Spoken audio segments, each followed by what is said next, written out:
C'est l'heure de la collation dans cette maison de repos du CPAS de Watermal-Boisfort. Le petit plaisir de l'après-midi. Donc ça peut être un fruit, ça peut être un café, ça peut être une bière, ça peut être une limonade. Actuellement en chômage temporaire, Patrick van der Straten offre son temps comme bénévole depuis 3 semaines. C'est valorisant. C'est-à-dire que bon, j'ai du temps à perdre en plus et comme on en manque d'effectifs, autant se rendre utile et servir à quelque chose. Affecté à la cafétéria, Patrick s'occupe de la distribution en chambre, des collations et des repas du soir. Monsieur Rancard, bonjour. En fait, on passe de chambre en chambre et on demande ce qu'ils désirent pour l'après-midi. Et c'est un fameux soulagement pour les équipes. Heureusement que monsieur est là pour nous aider, ça nous enlève un gros poids, sincèrement. Ouais.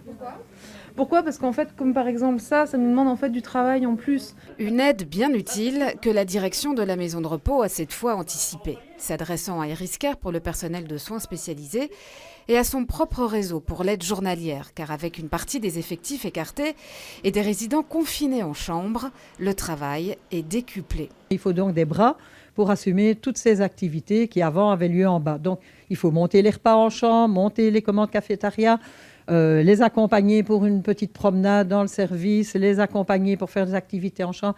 Tout se fait en individuel actuellement, donc ça mange beaucoup de membres du personnel, beaucoup de bras et beaucoup de temps. Une dernière candidate volontaire était reçue pour un entretien cet après-midi. Et pour ce qui est des bénévoles, la seigneurie est désormais équipée.